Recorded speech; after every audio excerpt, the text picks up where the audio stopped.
That was something. No words, just straight through. I got this thing symmetrical.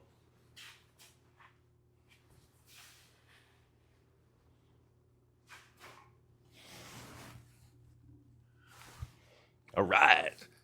So some people said, wow, you're building another car catcher? Cow catcher? A what? No, this is a framework. This is going to be fiberglass. So I'm creating a framework. It's an armature. The fenders are fiberglass. You might be thinking it's not symmetrical. It is. I measured everything. The only problem we had is this center line. I don't get it. Some people are saying the fenders look different. I'm going to disagree with you. This one might have a little bit more curve than this one, but that's only because there's filler here. This is my weatherman's pose. So if you see, my shoulders are naturally crooked as well. So the black color I think is misleading people because see, it looks like it's a bigger fender because there's more black. Colors. It'll freak you out, baby.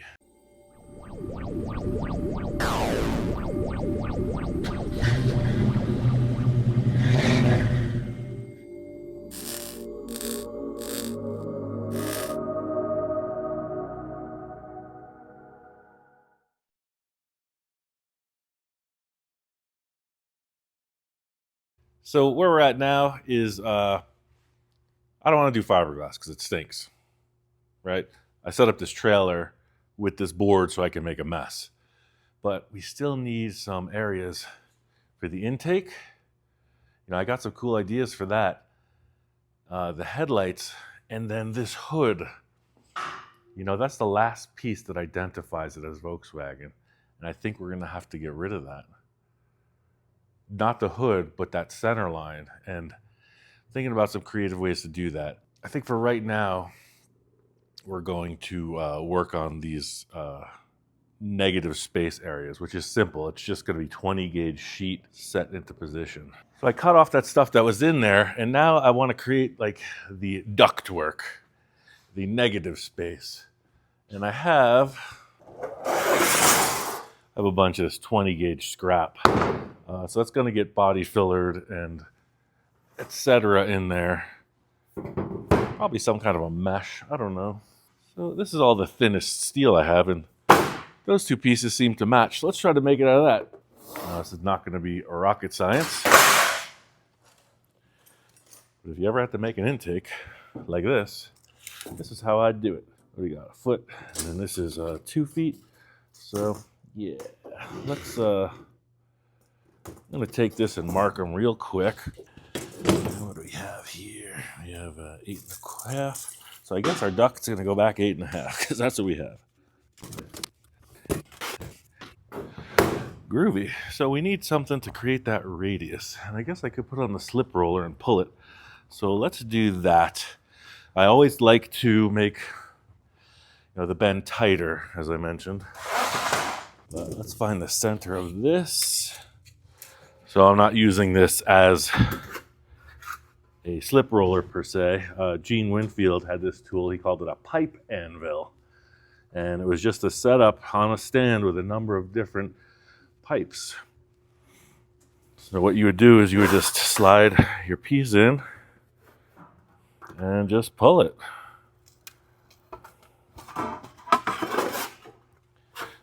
Now that radius is obviously way too small for what we're doing.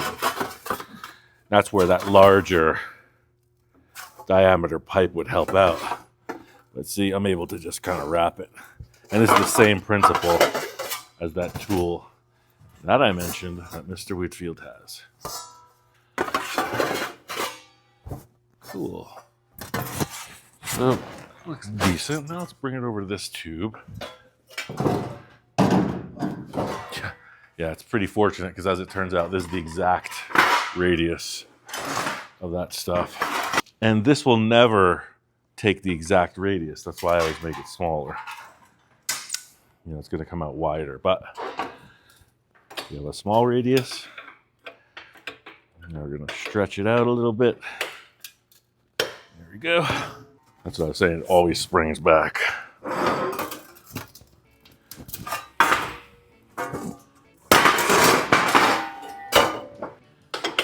But if you didn't have that tool, you could just have a series of pieces of pipe, get a desirable result.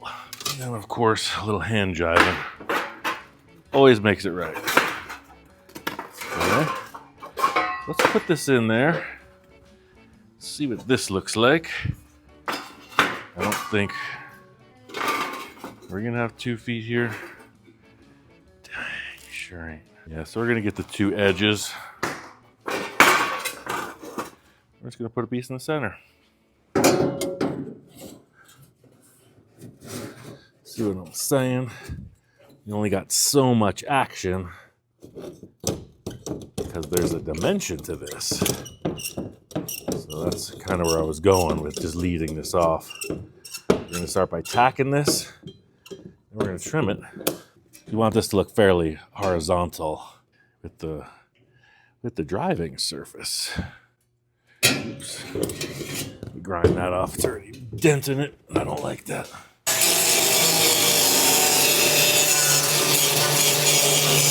So even though it is a fiberglass car, it's sort of a mashup, you know, because there is a lot of steel in the body remaining. And then this, I was saying I was going to cut it off, but I may just leave it in there. Yeah, so the bottom shelf is now horizontal. I like that. So we're gonna have to trim this back as we go. Let's start by tacking it.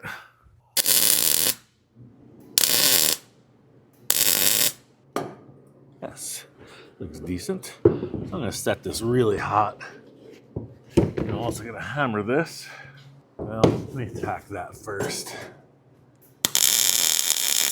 I'll tack this. Yep.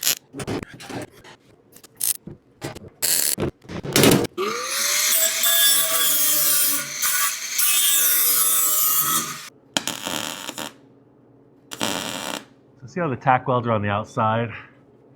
And I left it so I could just clearance it.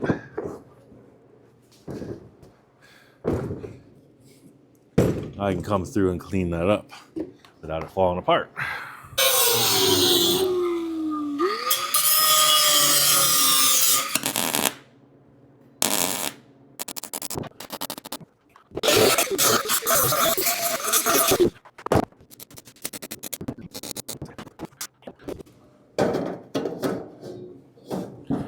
It's always a lot simpler to do like a left and right side than try to put it all in one piece.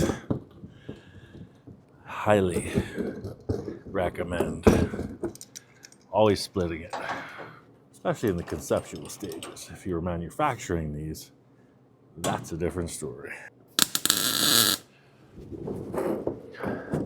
Now, who knows? I see these with, you know, splitters in here, a bunch of different designs, so I don't really know.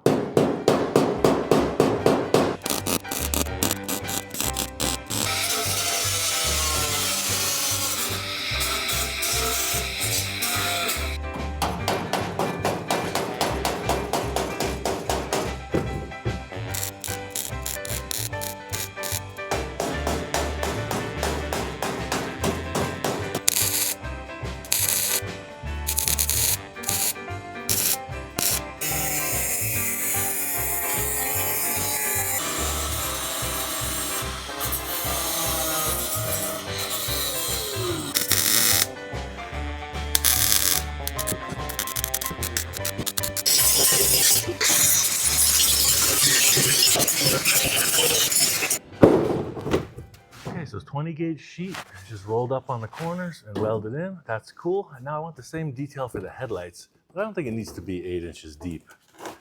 Our brackets here, see, this is gonna be really tight right there. So let's do this in a few pieces also. Let's cut some 3-inch strips. See how this works out. Because even if those are open in the back, I think it'll still look cool. You know, it's like the whole thing is vented. I'm gonna go cut this with my shear. Let's just see, maybe I'll make a few of them. So these are considerably smaller, so I won't have to worry so much about this.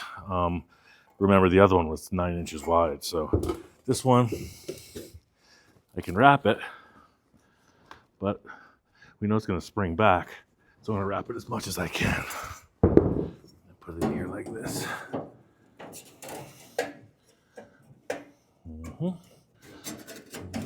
I wonder if we want to do that. Yeah, that's an interesting point. Well, I don't know that really matters. What I'm seeing is I'm going to want to turn this. So let's set this, because that's good. It's touching that, which will give that light a lot of strength. Part of what was concerning me is this is just on a stick right now, so this will triangulate that, put some strength into it. But let's just keep that right back here. This.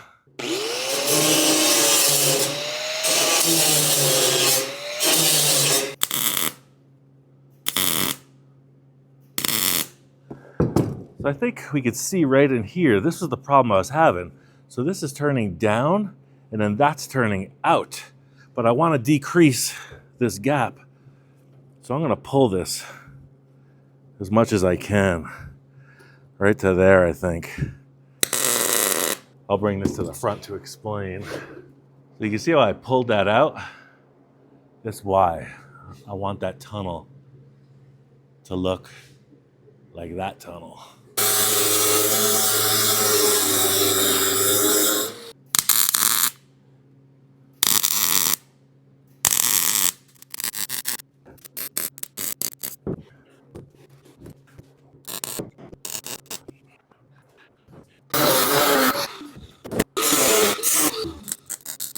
So pretty much the same thing here. As I'm pulling that up, I want that surround to come in like this. I can see it. I hope the camera can. Otherwise, I'll explain.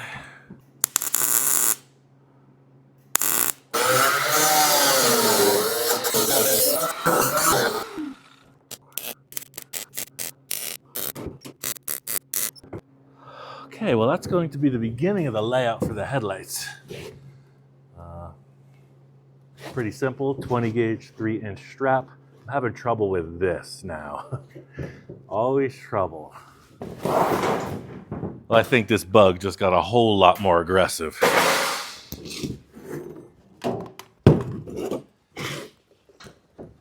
think it just goes to show, sometimes letting things sit for a month and stewing could be the best option. I am really freaked out with this design. Can't wait to get back on it. I'm gonna finish up the headlight on this side, figure out how to flesh this thing out.